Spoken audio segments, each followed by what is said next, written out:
back to the Voices of MED13L, the official podcast of the MED13L Foundation. I'm Vanessa Dias, the Vice Chair and a parent of a child with MED13L, and I'm so glad you're here with us as we are shining a brighter light this month on MED13L, as May is MED13L Awareness Month, and May 13th is our official MED13L Awareness Day. If you're a parent of a child with MED13L, you already know this. You've probably been planning your social posts, ordering shirts, asking your family and friends to wear teal, and telling your community what MED13L is and why it matters. Doing the quiet, exhausting work of trying to make a syndrome that almost no one has heard of feel a little bit more visible. So before I say anything else, I just want to say thank you. Thank you for doing that work. Thank you for showing up here, listening to this podcast, telling your story, and being part of a community that by sheer numbers alone has every reason to feel invisible. We want you to know that you are not invisible to us. Before I get into today's topic, I want to share a few quick housekeeping items. First is our patient census, which can be found on the homepage of our website. If you have not yet joined the Foundation's census, please consider doing that this month. The registry is one of the most powerful tools we have for understanding our numbers and the incidents across the globe. We just rolled out a new form that lets you upload your child's genetic report directly into our HIPAA-compliant drive when you sign up. And if you've already registered, you can simply email your genetic report to info, that's INFO, at med13l.org, and we will add it on our end. You may also be hearing from Suze Volpe by email over the coming weeks. She has raised her hand to help us gather genetic reports from across the community because the more reports we have, the more we can start to understand whether there are clusters of similar mutations and what those clusters might mean for our kids and where research needs to go next. Second, mark your calendars for June 13th in Philadelphia. The MED13L Foundation is participating in the $1 Million Bike Ride, which is hosted by the University of Pennsylvania every year to raise awareness and funds for rare diseases. A team for MED13L has already been started, and you are welcome to join our team and fundraise in honor of your loved one with MED13L, where you can come and ride or walk with us. And there's also an opportunity to participate virtually from wherever you are if you can't make it into Philly, where you can still fundraise for Team MED13L. In any case, the day before the event, I am trying to coordinate a small family get-together for any families who are traveling into the area so we can finally all be in a room together, because in-person connection, in my opinion, is the best. The third update is for MED13L Awareness Month. We have built an entire page on our website dedicated to it, which you can find under Make an Impact in the header menu. You'll find resources for raising awareness and fundraising, and you can download our official profile frame to use on your social channels. So everything is also in the link tree in our Instagram bio if that's easier for you, but I will also link it in the show notes. With all that said, let's get started with today's episode. Oh, together we are not so real. This Awareness Month, I think it's especially meaningful to take a few minutes to talk about something Katie and I often talk about with each other, usually late at night, usually after our own kids are finally asleep, and usually when we're tired enough to be honest. Awareness Month tends to point outward. We post, we share, we ask the wider world to see us, and we should. But this year, I want to also point inward and be honest with our own community about who this foundation actually is, how it actually runs, and just how wide the spectrum of families is that we are so desperately trying to represent with the limited time, energy, and resources that the very few of us have to give. I don't spend a lot of time on Facebook, but when I do jump on, or when Katie shares a post with me from the Foundation Facebook group, I keep seeing the same kind of thread. A parent shares something about their child, whether it's a symptom, a behavior, or a challenge that feels strange or unique to them and they haven't seen it in the group before, and they wonder if anyone else has experienced it. And then the replies come in, usually by at least 4 to 5 families, that say, hey, yeah, me too, that happened to my kid too. I love those threads. I love that families find each other inside them. But they also tell me something, which is that a growing part of our community may not yet fully appreciate just how wide the spectrum of MED13L really is, how much our children's stories overlap, and just as importantly, where they don't. So today I want to talk about the spectrum. When most people hear the word spectrum in the context of disability, they think of autism. And that makes sense. Autism Awareness has done an extraordinary job of teaching the general public that no two children on the spectrum present the same way. That if you've met one child with autism, you've met one child with autism. But that idea, the spectrum idea, doesn't belong only to autism. It is true of almost every developmental disability and rare disease, and it is absolutely true of MED13L. Our children share a diagnosis. They share some of the same broad features: developmental delay, intellectual disability, hypotonia, speech delay, vision issues, all because of a change on the same little stretch of DNA. But beyond those shared features, the variation is enormous. Some children with MED13L are born with congenital heart defects. Most aren't, but some are, and those families walk a road the rest of us don't truly understand. Open heart surgery in the first weeks of life, cardiology appointments stacked up on top of every other appointment, is a whole layer of fear we haven't carried. Some of our children have seizures. Some have had them since infancy. Some develop them later. Some have never had a single one. Two children with the same diagnosis can have completely different relationships to epilepsy. Some of our children walk close to a typical developmental timeline, just a little later than their peers, while some learn to walk at 3 or 4 or later. Some use walkers, some use wheelchairs, some rely on full mobility support throughout their lives. The fact that one child with MED13L is running on a playground does not mean another child with MED13L isn't working incredibly hard to take one supported step. In communication, this is one of the places we see the widest range of all. Some children with MED13L develop a level of functional speech. They can tell you they're hungry. They can name their favorite show. They can string sentences together. Some have a small handful of words, and some have no spoken language at all and communicate through gestures, through PECs, or through eye gaze, or through AAC devices. Every one of those is real communication. Every one of those takes years of therapy and patience and love to build. That is what I mean when I talk about the spectrum. And this is exactly why those Me Too threads on Facebook matter so much, because every single one of those replies is a piece of evidence that what your child is experiencing is more common than you thought, that you are not alone, that MED13L has a wider face than any single child's presentation can show. But I want to ask you for something. And I'm asking because Katie and I have talked about this so many times. Those Me Too replies are precious, but they live and die on Facebook. They aren't being captured anywhere a researcher can find them. They aren't being added to the registry. They aren't teaching the scientists who are trying to understand what MED13L actually does for our children. So please, when you notice that your child has a symptom or a challenge that you haven't seen on any of our surveys, don't just report it on Facebook. Email Katie and me at info@med13l.org. Did you know that Katie is the one who reads almost every one of those emails and then forwards them to me or to one of our regional ambassadors who are also fellow MED13L parents living similar struggles? Let us know. We don't have time to read every post and every reply on social media, but we do our best to read every single email. That's the medical and developmental side. But the spectrum is wider than that, because every family living with MED13L is also living their own circumstances. Some of our children have siblings. Some are only children. Some families have grandparents nearby who help every single week. Some families are doing this completely alone in a town where no one has ever heard of MED13L. Some families have insurance that covers a generous number of therapy hours. Some are fighting their insurance company for the bare minimum. Some live in a state with strong early intervention services, and some live somewhere those services barely exist.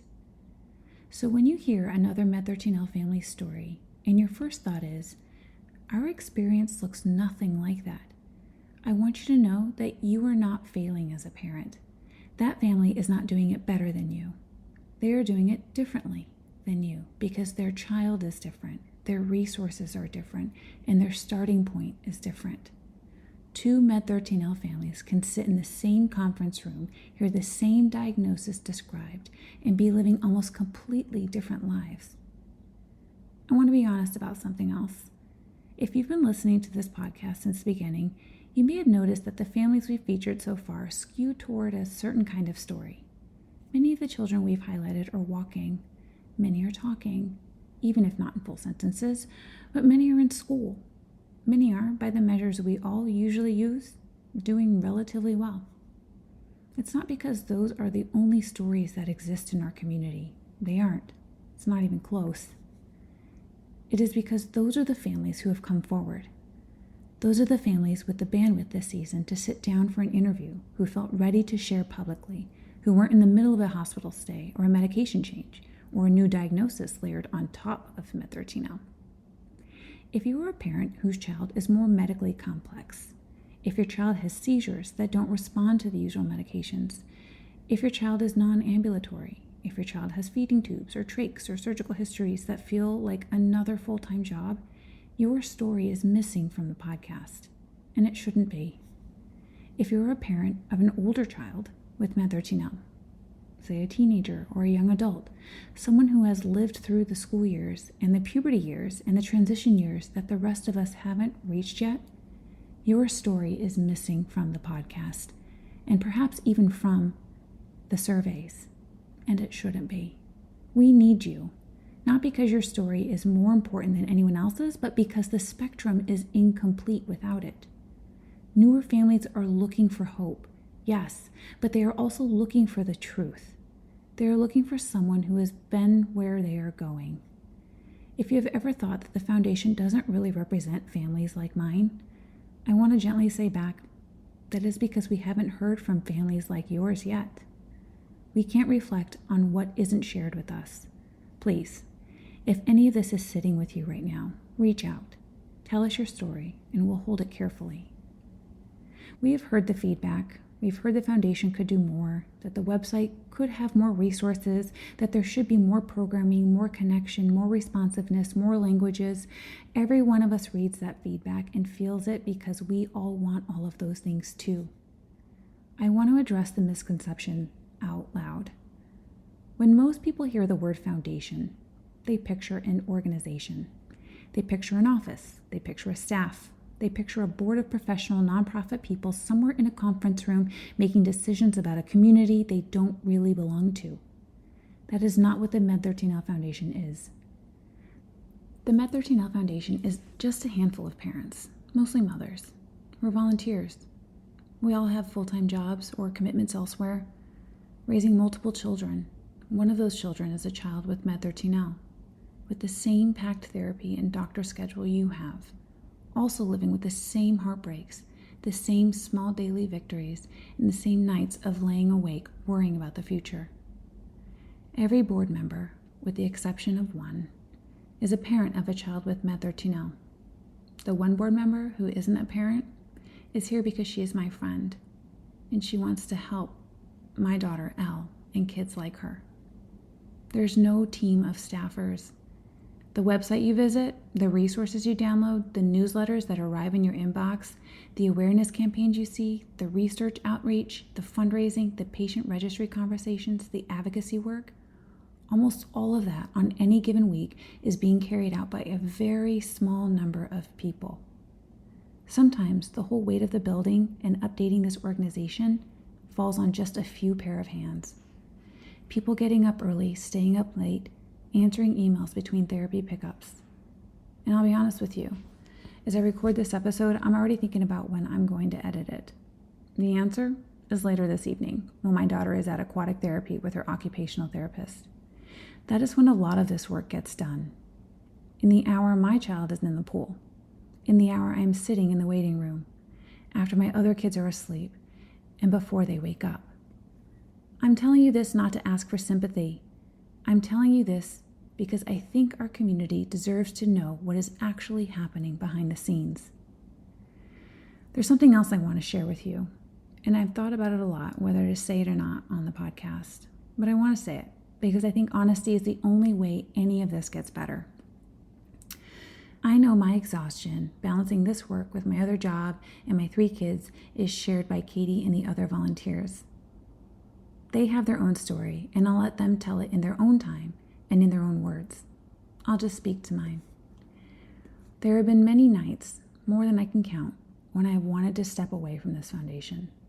Not because I don't love this community. I do. Not because I don't believe in the work. I do. But because the work is so much and it never slows down. And there is always more. And at some point, my body and my heart just say to me, you cannot keep doing it at this pace. Most of those nights happen the way you would imagine. My kids are finally asleep, and I should be asleep too. But I'm answering one more email or fixing one more thing on the website or trying to make sense of one more piece of research. And I think, why am I still doing this? There are only so many of us. Why doesn't someone else carry this for a little while? And I'm sharing that with you because I want you to know that the people running this foundation are not above the exhaustion. We are inside it. And I want to say something about that carefully because I do not want what I'm about to say to come out as blame. And that's not how I mean it. Over the years, a lot of beautiful, generous people have come into this foundation wanting to help. We're so grateful for that. But sometimes the reality of how much work this actually is meets a person, and they realize they did not expect it to be quite this heavy, and they step back. And it's understandable. We're all stretched, as this work is much heavier than it looks from the outside. What I've learned over the years is that the most useful thing a community member can do is not always to come to us and ask us, what do you need from me? I know how counterintuitive that sounds because that question is extremely generous and it's offered in love. But for those of us already running on empty, sitting down to scope a project, design the structure, define the deliverable, that itself is a full-time job. The most powerful thing anyone in this community can do is to come to us and say, here's what I see as missing for families like mine. Here's what I've started. Here's what I'm willing to take on, and will you help me run this? That kind of ownership changes what this foundation is capable of. So why am I still here? Why are we still here? Well, a few of us are still here, not because the work has gotten easier. It hasn't. We're still here because we cannot bring ourselves to give up on this. Not for my daughter, not for the other members of this foundation's children, and definitely not for your child. We are still here because we believe these kids deserve a future that science can give them, and somebody has to do the work that puts that future in reach. So we keep going. Most of us on this board are not scientists. Actually, none of us are. We're not researchers. We do not have backgrounds in genetics or drug development or clinical trials. We're parents first. And the day we got our children's diagnosis, we had to start learning a language none of us were trained in. And we're still learning it. We're learning for our kids, and we're learning for yours. That is why one of the most important steps we have taken as a foundation has been hiring a chief scientific officer. Ricardo Ramirez is someone whose entire job is to do what most of us cannot do on our own. To read the papers, to understand the molecular pathways, to talk to researchers and pharmaceutical companies and regulators in their own language. Believe me, it seems like a foreign language when you try to read it. He's here to help us see what is possible for our children and what is being explored right now and what could be applied to MED13L and where we should be putting our limited resources. We did that because we knew our love for our kids was not on its own going to crack the science. We needed expertise. We needed someone whose every working hour is dedicated to MED13L research and the therapeutic possibility. And now, thanks to your fundraising and the generosity of the BJB Foundation, we have it. It's one of the things I'm proudest about as a board member because it's real, the structural step forward toward a future we want for our kids and for yours. So before I close, I want to take a moment to thank you. Every single one of you who has donated, run a fundraiser, asked a friend to give, posted a link, shared one of our campaigns. Every dollar matters. Every dollar funds the research and the resources our kids need. I want you to hear me when I say this. I'm a volunteer. Katie's a volunteer. Every member of this board is a volunteer, including your regional ambassadors. Not one of us takes a salary from the foundation. Every dollar you raise, every dollar you give goes back out to the research and to building the resources this community desperately needs to live this life a little better. Please keep doing what you're doing. It's making a difference, even when you can't see it. And here's what I want to ask you for this MED13L Awareness Month. First, please give us grace. The people running this foundation are not strangers to your life. We are living a version of your life. And we're also tired. We're also stretched, just like you. We're also showing up to the IEP meetings and therapy sessions and specialist appointments, and we are doing this work in between. Second, if you have ever felt that the foundation is missing something, that there is a resource that should exist, that there's a topic that should be covered, that there's a need not being met, I want to invite you to do something different with that feeling. Instead of turning outward in frustration, turn toward us. Send us the draft. Send us the idea. Send us the outline of the thing you wish existed. Don't wait for us to sign it to you. Don't wait for us to scope it out for you. Pick the things you wish we already had. Build it first. Bring it to us, and we'll meet you there. Because that is the truth of how this community actually grows. Not because a board of people you don't know decided what you needed.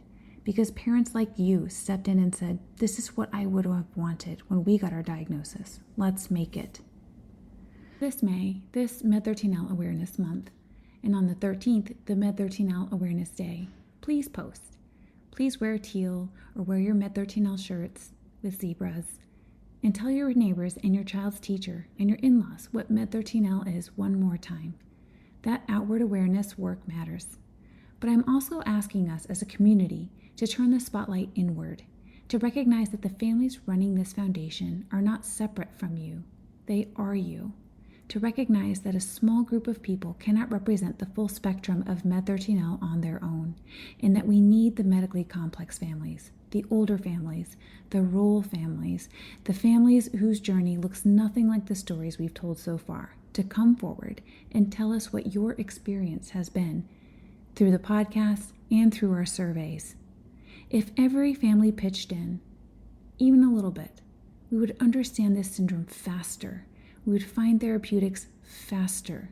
We would build the resources our kids deserve faster. Every single one of our kids would benefit from that, yours and mine. We're not trying to do this alone. We actually can't.